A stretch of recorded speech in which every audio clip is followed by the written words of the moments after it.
할렐루야, 반갑습니다. 저는 오늘 여러분과 함께 읽은 창세기 9장 18절에서 29절 말씀으로 의인은 없나니 하나도 없고 라는 부제로 분별 있는 사랑이라는 제목으로 은혜를 나누겠습니다. 자, 교회를 바라보는 불신자들의 입장, 또 교회를 바라보는 일반 사람들의 환상은 뭐냐? 이전에는, 요즘은 좀 아니지만 이전에는 교회 다니는 사람들은 다 예수님 같이 착할 거야, 예수님처럼 성자인 사람이 많을 것이다 기대하고 실은 교회 안으로 들어옵니다. 또 이 성경책을 멀리하는 사람들 가운데는 성경을 읽으면 내가 왠지 좋은 사람이 돼야 될 것 같아서 부담을 느껴서 성경을 못 읽는 분들이 있어요. 그리고 어떤 생각을 하느냐, 성경이 영어로 홀리 바이블이에요. 거룩한 책이다. 실은 교회 안에 많은 성도들이나 직분자들이 거룩이란 말을 굉장히 불편하게 여겨요. 왠지 내가 죄는 하나도 안 지어야 되고 아주 좋은 일만 해야 거룩한 사람이다 라고 생각을 하는데, 여러분, 구약의 거룩은 구별이에요. 구별. 저와 여러분은 오늘 이 시간 구별돼서 하나님 앞에 오셨어요. 세상 사람들은 이 시간 뭐 하죠? 그냥 집에서 자기 시간을 보내죠. 그런데 여러분은 뭔가 구별되기를 원하여서 하나님 앞에 나왔죠. 그래서 거룩은 구별이라는 의미가 있고, 그래서 이 성경은 흠 없는 사람들의 이야기가 절대 아니에요. 흠이 많은 우리와 똑같은 사람인데 구별되었다. 무엇을 구별하느냐? 시간을 구별하고 마음을 구별하고 가치관을 구별해서 하나님 앞에 나온 사람들의 이야기. 그래서 성경은 죄의 이야기입니다. 성경에는 훌륭한 사람들의 좋은 이야기만 기록되었을 거라고 착각하기 때문에 실은 성경을 잘 못 읽어요. 그런데 성경 읽다 보면 깜짝깜짝 놀랍니다.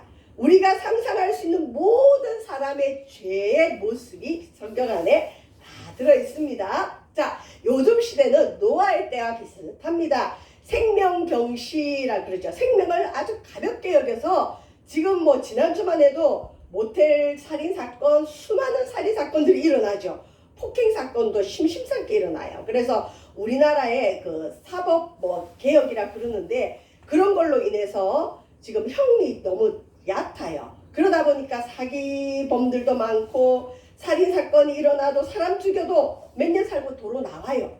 사람을 엄청 많이 때려서 거의 불구로 만들었는데도 몇 년 감옥에 있다가 또다시 나옵니다. 그래서 참 문제가 많은데 노아의 때와 비슷하게 요즘도 생명경시에 풍조가 있습니다. 자, 노아의 때는 오죽하면 하나님께서 내가 이 땅에 사람 지은 걸 후회한다. 하나님도 후회하는 일이 있을까요? 있었어요.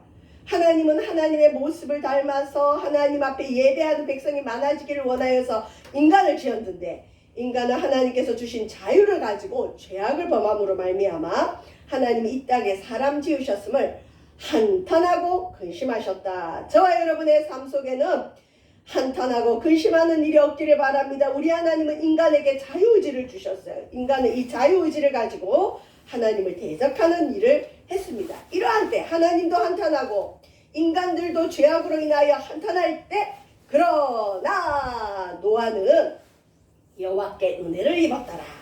저와 여러분은 하나님 앞에 많은 은혜를 입기를 바랍니다. 은혜는 누가 입을까요?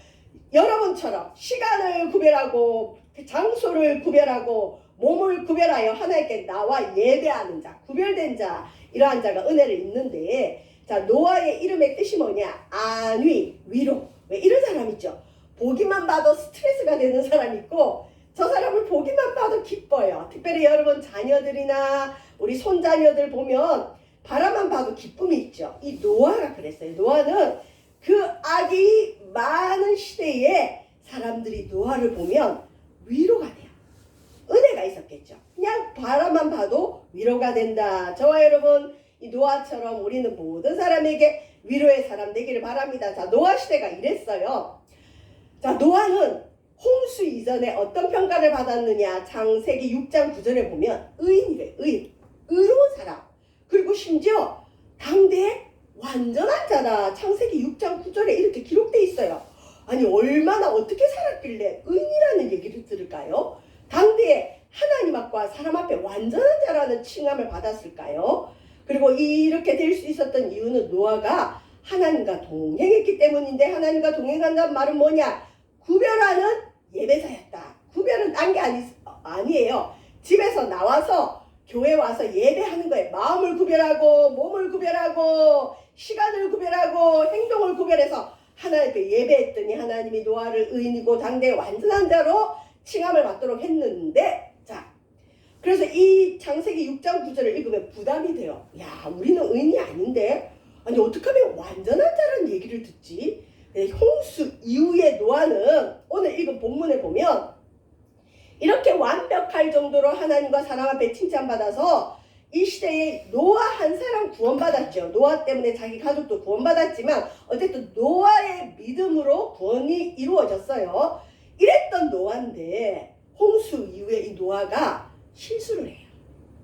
완벽할 것 같았던 이 노아, 믿음이 최고였던 노아, 하나님이 인정해서 인류를 구원하는데 잠시 사용했던 이 노아가 포도주를 마시고 취하여서 자기 그 집안에 장막, 텐트, 이 사람들은 유목민들이잖아요. 그래서 장막 안에서 벌거벗은지라. 이게 오늘 읽은 창세기 9장 21절에 나옵니다. 자, 여러분 성경 이외에 유대인들은 탈무드라는 책을, 지혜서를 읽는데 이 탈무드에는 여러 가지 재밌는 이야기들이 많아요. 성경에 대한 재해석들도 여기에 나오는데 탈무드 안에 이제 포도주 이야기가 나옵니다. 지금은 소천하셨지만 우리 교회 집사님 한 분이 늘 하는 얘기가 술은 사탄의 음료입니다. 그래서 저는 참 말도 잘 만들어낸다. 왜 술이 사탄의 음료인가 그랬는데, 아이고 탈무드에 보니까 술이 진짜 사탄의 음료로 나와요. 어떠냐? 자, 노아가 포도를 재배하고 있었어요. 자, 노아는 방주에서 나와서 이제 일단 농사를 지어야 되잖아요. 그래서 포도 농사를 지었던 것 같아요. 포도를 재배하고 있을 때 노아에게 사탄이 찾아왔어요. 사탄이 노아에게 말을 겁니다. 항상 사탄은 우리를 넘어뜨릴 때 나는 사탄이다 하고 오지 않아요. 매혹적이고 감미롭고 친밀하게 다가와요. 죄는 친밀할 때 옵니다. 조심해야 됩니다. 사탄이 뭘 하느냐? 뭘 합니까? 노아에게 묻습니다. 그래서 노아가 대답을 하죠. 예, 포도를 재배하고 있습니다. 그러니까 사탄하고는 말을 섞으면 안 돼요. 근데 사탄이 또 뭐라고 얘기하느냐? 어떤 열매를 맺습니까? 사탄이 이걸 뭐 몰라서 물었겠어요. 그때 노아가 포도에 대한 설명을 하죠. 맛 좋은 포도 열매입니다. 그냥 포도는 그냥 먹을 수도 있고 사람의 마음을 기쁘게 하는 알코올이 들어가죠. 기쁘게 하는 술도 만들 수 있습니다. 그랬어요. 그랬더니 사탄이 노아에게 같이 동업을 합시다 제안을 했어요. 아니 노아는 하나님 앞에 의인이고 당대 완전한 자였는데 하나님과 동업을 해야지. 사탄의 말을 듣고 사탄의 동업을 받아들였어요. 자, 그래서 어떻게 사탄이 제안을 뭘 하느냐? 당신이 지금 포도를 재배하고 있는데 이 포도나무가 잘 되려면 거름이 들어가야 된다. 어떤 거름이냐? 양과 사자와 돼지와 원숭이를 차례로 죽여서 양의 피, 사자의 피, 돼지의 피, 원숭이 피를 포도나무 뿌리에 주었대요. 이렇게 해서 사람들이 포도주를 마시기 전에는 양처럼 순했다가, 여러분 조금 마시면 알코올이 조금 들어가면 이 소심한 사람들도 대범해지고 목소리가 쬐그만한 사람도 목소리가 커지죠. 조금 마시면 사자처럼 강한 힘이 나오고, 자 이제 여기까지는 또 괜찮아요. 많이 먹으면 돼지처럼 탐욕스럽게 되고, 그래서 2단계 되면 내가 술을 먹는지 술을 내가 먹는지 모른다 그러죠. 취하면 원숭이처럼 빨갛게 되어 춤을 춥니다. 이게 탈무드에 나오는 술의 얘기, 포도주 얘기. 포도주는 잘 쓰면 인간에게 약이 돼요. 그래서 어떤 위에 문제가 있거나 몸에 문제가 있는 분들이 포도주로 이렇게 약으로 먹는 게 성경에 나오긴 해요. 근데 이걸 술로 먹기 시작하면 이런 수치를 인간에게 준다. 뭐 탈무드 얘기니까 성경 얘기는 아니지만 어쨌든 이 포도주에 대해서 술이 사탄의 음료가 된 어떤 계기를 말해주고 있죠. 자, 이 포도주를 노아가 농사를 한 이후에 포도 열매를 걷어서 포도주를 만들어서 많이 마신 것 같아요. 이 사람이 그럴 수 있죠. 어떤 경계가 풀리고 마음도 풀리고 또 농사가 끝났고 추수도 끝났고 이제 올 한 해가 이제 다 가구나 이러면서 연말에 우리가 저기 송년회 모이면 사람들이 경계심이 좀 풀리죠. 이럴 때 조심해야 돼요. 포도주를 먹고 술이 취한 거예요. 술 취할 때까지는 괜찮지만 실수를 해버립니다. 원숭이처럼 빨갛게 술 취하여서 실수를 하는데 옷을 다 벗은 것 같아요. 우리가 구체적인 죄는 모른다고 하는데 많은 성경학자들이 노아가 어떤 발가벗으면서 성적인 죄를, 심각한 죄를 범했을 거다라고 얘기하는 사람도 있고, 오늘 성경에는 그냥 아버지가 부끄러움을 보였다, 하체를 보였다, 이런 얘기가 나와요. 자, 근데 아버지가 이렇게 술 취하여서 망령이 난 행동을 한 것을 셈, 함, 야벳 세 사람이 알게 됐는데 어떻게 알게 됐느냐. 이 함이라는 둘째 아들이 아버지 그 장막에 들어갔다가 아버지가 술이 취해서 난장판을 벌리는 모습을 봤겠죠. 아버지 실수를 보고 그걸 말을 안 해야 되는데 나가서 소문을 냅니다. 자기 부모의 어떤 잘못에 대해서 소문을 냈는데, 특별히 뭐 다른 사람한테 소문은 어떤지 모르지만 자기 형제 셈과 야벳에게 가서 야야, 아버지 지금 술 먹고 난리가 났어. 나 아버지 어쩌고 저쩌고 뭘 봤어. 이렇게 했어요. 근데 셈과 야벳은 우리 아버지가 의인이셨는데, 당대 완전한 자였는데, 우리 아버지는 예배하는 경건한 분인데 아이고 아버지가 술을 너무 많이 드셨구나. 그러고는 덮을 것을 준비해서 뒷걸음질 쳐서 아버지 장막에 들어갑니다. 왜냐하면 함의 얘기를 들어보니 아버지가 옷을 다 벗었다 그러니 아버지의 수치를 보지 않기 위해서 뒷걸음질 쳐서 가서 아버지의 발가벗은 몸을 보지 않고 그 이불을 아버지에게 덮어줬어요. 그래서 셈과 야벳은 아버지의 실수를 덮으려고 했고 함은 그것을 들춰냈습니다. 이게 창세기 오늘 읽은 9장 18절에서 29절 말씀인데 23절까지 보시면, 방주에서 나온 노아의 아들들은 셈과 함과 야벳인데 노아의 이 세 아들로부터 사람들이 온 땅에 퍼지니라. 맞죠? 노아와 노아 가족들 외에는 다 죽었죠. 그러니까 노아와 노아의 세 아들 셈, 함, 야벳을 통해서 그때부터 이 민족이, 사람들이 온 땅에 퍼졌습니다. 그리고 노아가 일반 사람하고 똑같이 일을 했는데 무슨 일을 했느냐? 농사를 지었어요. 그리고 특별히 포도나무를 심었는데 포도주를 마시고 취하여 그 장막 안에서 벌거벗은지라 실수를 했다는 거예요. 가나안의 아버지 함, 여러분 함을 보통 흑인족으로 봐요. 흑인종들, 우리 그 아프리카 사람들이 실제로 여러분 그 노예로 많이 팔려 나갔죠. 그래서 가나안의 아버지 함은 흑인종의 아버지로 보통 보고 있어요. 근데 뭐 확실한 건 아니고요. 가나안의 아버지 함이 그의 아버지 하체를 보고 밖으로 나가서 그의 두 형제에게 알림해. 이 사람이 어떤 사람의 죄를 볼 때 취하는 태도입니다. 어떤 사람은 그런 죄를 봤을 때 그걸 나가서 막 소문을 내는 사람이 있고, 셈과 야벳은 옷을 가져다가 자기들의 어깨에 메고 뒷걸음질 쳐 들어가서 그들의 아버지의 하체를 덮었으며 그들이 얼굴을 돌이키고 그들의 아버지의 하체를 보지 아니하였더라. 어떤 사람은 다른 사람의 허물을 보지 않으려고 노력하는 사람이 있죠. 자, 여기서 우리가 알 수 있는 건 성경의 로마서 3장 10절에 보면 바울이 뭐라고 하느냐? 의인은 없나니 하나도 없고, 의인은 없나니 하나도 없고. 자, 우리가 소망이 있어요. 나는 나를 잘 알죠. 내가 의인이 아니란 걸 알아요. 우리가 죄가 많은 인간이란 걸 알아요. 아무리 잘난 척해도 실수가 많은 인간이란 걸 알아요. 당대 의인이고 완전하였다 했던 노아도 포도주에 취해서 실수를 했다면 저와 여러분도 실수할 수 있고요. 이 땅에 모든 사람이 죄를 범하였음에 하나님 영광에 이르지 못하더니, 노아 같은 사람도 이런 실수를 했다면 이 땅의 모든 사람은 원죄를 가지고 태어나기 때문에 실은 다 죄를 범한다는 것. 이것이 우리의 절망이기도 하지만 또한 우리의 소망입니다. 아, 나만 죄인이 아니구나. 이 땅의 모든 사람은 죄인이구나. 우리가 그걸 알 수가 있죠. 자, 우리가 나도 죄인이고 너도 죄인인데 그러면 우리는 어떻게 해야 되느냐? 우리의 기도는 뭐 해야 되느냐? 하나님 앞에 바른 기도를 해야 돼요. 어떤 기도? 어떤 사람은 하나님 난 이것도 했고요, 저것도 했고요, 나는 이렇게 잘 살고 있고요, 하나님 보실 때 나는 이 정도로 괜찮은 사람이에요 하는 기도는 하나님이 안 기뻐해요. 왜? 모든 사람이 죄인이기 때문에. 노아처럼 인정받는 사람도 그렇게 실수를 하는데 하물며 우리는 얼마나 많은 실수하겠어요. 그래서 우리의 기도는 예수님이 가르쳐준 기도, 세리와 바리새인 두 사람이 기도했어요. 세리는 공식적인 도둑이었어요. 그 당시 로마에서 세금 얼마 걷어오라 그러면 유대인들 자기 동족들에게 배나 걷어서 절반은 자기가 먹고 절반만 갖다 바치는 이 공식적인 도둑이었던 세리, 조금 전까지 남을 것 도둑질하는 세리인데, 세리는 하나님 앞에 와서 뭐라 기도하느냐? 하나님 불쌍히 여기소서 나는 죄인입니다 라고 기도하고, 바리새인은 율법학자예요. 이 사람은 율법을 잘 지켜요. 이 사람은 죄를 안 지어요. 그러다 보니까 바리새인은 자기의 의로움을 하나님 나는 이런 사람이고요. 나는 이 정도로 잘했고요. 나 잘했지요. 그까지는 또 그래도 봐줄만 해요.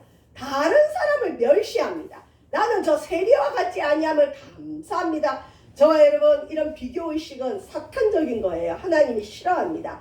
자기 자랑하는 기도 하면 안 됩니다. 그래서 누가복음 18장에 보면 저와 여러분은 노아와 같이 다 죄를 범할 수 있기 때문에 우리는 하나님 앞에 어떤 기도를 해야 되느냐? 세리와 같은 기도를 해야 되는데, 자, 이것에 대해서 예수님이 뭐라고 하느냐? 자기를 의롭다 하고 다른 사람을 멸시하는 자들에게 이 비유로 말씀하시되, 우리가 하나님 앞에 뭔가 많이 하고 나면 자기도 모르게 다른 사람을 봐요. 아유, 쟤는 저것도 안 하고 쟤는 집사라고 하는데 왜 저렇게 살지? 나는 이렇게 사는데. 이러면서 다른 사람과 자기를 비교하는 믿음이 생길 수 있어요. 조심해야 돼요. 거기다가 또 멸시합니다. 안 돼요. 이 세리와 바리새인 두 사람이 기도하러 하나님 성전에 올라갔는데, 한 사람은 바리새인이고 하나는 세리입니다. 자, 11절 보시면 바리새인은 서서 따로 기도하여 이르되, 난 너하고 틀려. 이 죄인아 물러가라고 따로 기도합니다. 하나님이여 나는 다른 사람들 곧 토색, 불의, 간음을 하는 자들과 같지 아니하고 이 세리와도 같지 아니함을 감사나이다. 나는 7일에 일주일에 2번 금식하고 또 내 소득의 11조를 드립니다. 하나님 나 이렇게 잘났어요. 기도했어요. 그런데 세리는 뭐라느냐? 멀리 서서 두려운 거야. 하나님 자기가 죄인인 거 아니까 감히 눈을 들어 하나님을 쳐다보지도 못하고 가슴을 치며 이르되, 하나님이여 불쌍히 여기소서 나는 죄인이로소이다. 이렇게 기도를 했어요. 자, 근데 예수님 뭐라고 했느냐? 저 바리새인이 아니고 이 사람 세리가 의롭다 하심을 받았다.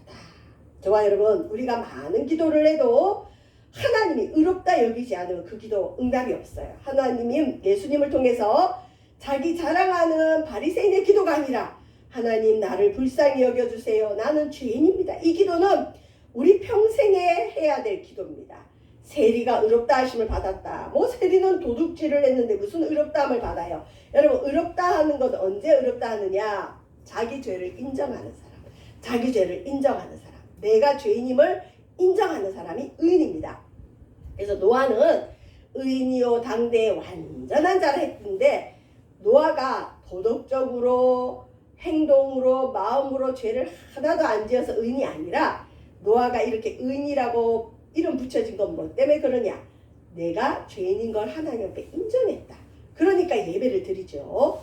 그런 자가 의인입니다. 그래서 저와 여러분, 자기 죄를 인정하고 회개하는 자가 의인이고, 자, 그래요. 나는 이제 내 죄를 인정합니다. 그래서 하나님 나를 불쌍히 여겨주세요. 나는 죄인입니다. 기도할 수 있어요. 그러면 나는 하나님 앞에 죄인인 걸 인정하는데, 문제는 뭐냐? 우리가 다른 사람이 죄를 짓는 걸 본다는 거죠.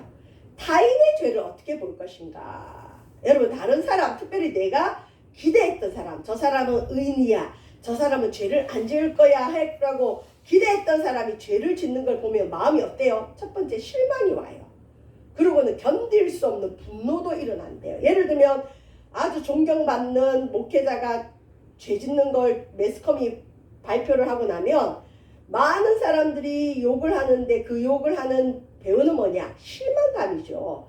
목사님은 안 그럴 줄 알았는데 목사님도 그렇네. 이런 식으로. 아버지가 발가벗은 모습을 보고 함은 그걸 막 들춰내는 거예요. 감당이 안 되는 거죠. 어떻게 보면. 이랬던 함은 아버지에게 저주를 받습니다. 그런데 자기 아버지의 수치를 보지 않고 뒷걸음질 쳐서 허물을 덮었던 셈과 야벳은 축복을 받습니다. 이게 오늘 읽은 본문인데, 죄에 대한 우리의 태도는 뭐냐? 우리가 흔히 성경에는 사랑이라는 얘기를 하죠. 사랑은 뭐냐? 허다한 죄를 덮는 게 사랑이래요. 여러분, 무조건 덮는 게 사랑일까요? 무조건 뭐 따지지도 않고 묻지도 않고 덮는 게 사랑일까요? 조심해야 됩니다. 죄에 대한 그리스도인의 태도, 나의 죄를 보는 태도, 특히 다른 사람의 죄를 보는 태도는 어떻게 해야 되느냐? 베드로전서 4장 7절에서 8절의 말씀에 보면 만물의 마지막이 가까웠으니, 저와 여러분 노아 때도 인간은 타락이 있었고 지금도 마지막 때예요. 타락이 극심합니다. 자, 이런 마지막 때에는 어떻게 해야 되느냐?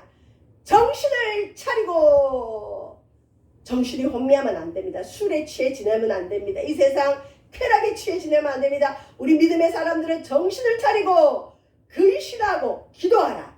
여러분, 근신하여 기도하는 사람만이 다른 사람의 죄를 덮을 수 있어요. 너도 죄인이고 나도 죄인인데 서로 무시하고 우습게 보면 안 돼요. 무엇보다 뜨겁게 서로 사랑할지니 사랑은 허다한 죄를 덮는다. 그래서 교회에서 무조건 죄를 덮느냐? 그건 또 아니에요. 그렇게 하면 안 됩니다. 자, 우리는 다른 사람의 죄, 나의 죄를 볼 때 어떻게 해야 되느냐? 분별 있는 사랑, 분별 있는 사랑, 기도하면서 덮어야 돼요. 왜냐하면 이 죄는요, 모방성이 뛰어나요. 우리가 TV에서 어떤 연쇄 살인범의 그런 살인 기법이나 살인 수법이 나오잖아요. 그러면 모방범이 반드시 나와요. 그 죄를 흉내내고 싶은 이 죄성이 우리 인간에게 있고요. 어떤 자극적인 그런 살인의 모습을 상상하다 보면 그런 죄의 충동이 사탄으로 하여금 올 수도 있어요. 그래서 죄는 모방이 됩니다. 너무 이 죄를 심각하게 짓는 걸 이 그 묘사한 영화나 드라마나 TV 뉴스는 조심해야 돼요. 자극적인 것들이 인간에게 그런 그 쾌락을 주기 때문에 실은 그 인기를 위해서 그런 걸 하는 데도 있는데, 죄는 모방성이 있습니다. 그리고 죄는 전념성이 있어요. 실제로 교회 안에 어떤 불륜의 그런 소문이 있어요. 그러면 그거를 기도하면서 덮어야 되는데 무조건 덮는다? 야, 저 사람도 저런 그런 불륜을 해도 교회에서도 쫓겨나지도 않고 수치도 겪지 않네. 야, 나도 죄 짓자. 제가 그런 얘기 이제 몇 번 했는데, 제가 아는 분도 이 사위가 바람을 피는 거예요. 그래 자기 남동생을 시켜서 이 사위 뒷조사 좀 해달라. 그러고는 믿음의 사람들에다 이 사위의 그런 그 불륜 현장을 잡고 불륜하는 걸 보면서 그 외삼촌이 몇 개월 이후에 똑같은 죄를 짓는 걸 봤어요. 여러분, 죄는 전념성이 있어요. 그래서 죄는 학처럼 남의 죄를 함부로 보면 안 돼요. 그러면 모방하게 돼 있어요. 나도 그 죄에 같이 전념돼요. 그래서 죄는 분별하면서 덮을 걸 덮고 징계할 건 징계하고 해야 돼요. 야벳과 셈은 뒷걸음질을 쳐서 자기 옷으로 아버지의 수치를 가렸죠. 그래서 덮긴 덮되 내가 봐야 될 것과 봐서는 안 되는 걸 분별해야 됩니다. 그래서 저와 여러분, 죄에 대한 우리 인간의 태도는 뭐냐? 분별력을 가지고 덮어야 됩니다.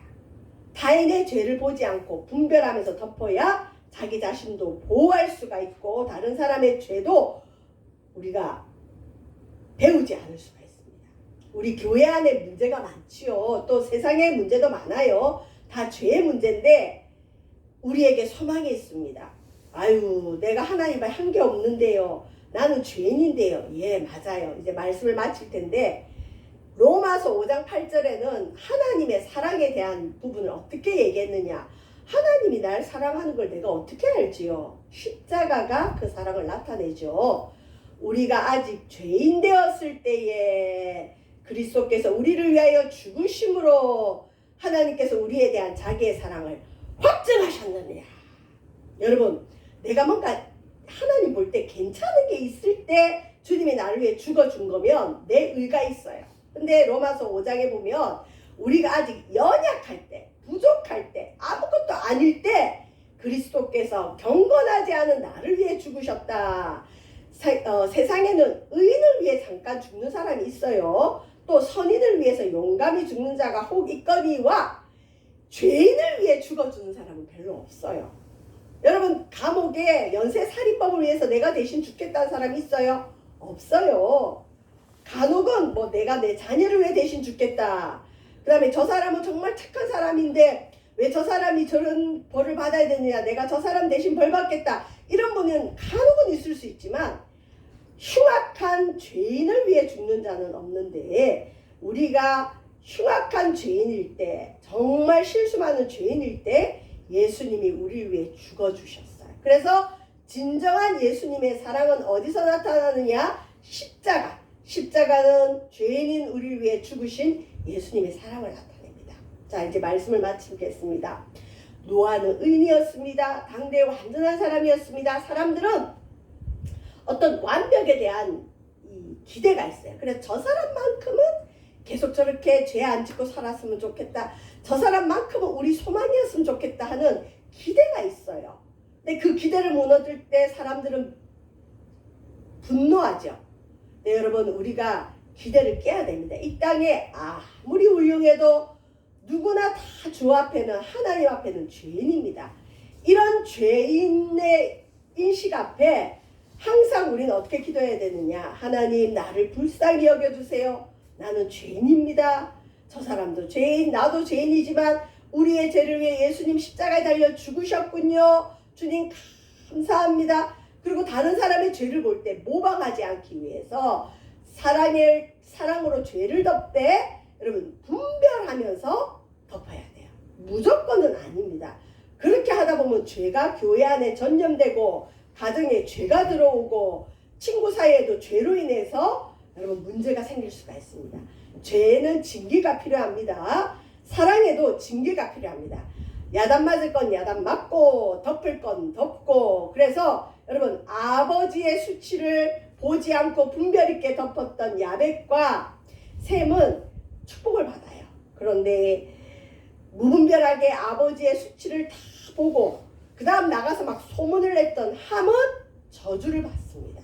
저와 여러분은 나의 죄든 타인의 죄든 모방하지 않고 그 다음에 그 죄를 덮되 하나님 앞에 하나님, 나는 죄인입니다. 나를 불쌍히 여기소서 기도할 수 있는 저와 여러분 되시기를 주의 이름으로 축원드립니다. 기도하겠습니다. 사랑의 주님, 죄의 문제가 끊임없습니다. 이 땅의 모든 문제는 죄로 인해 옵니다.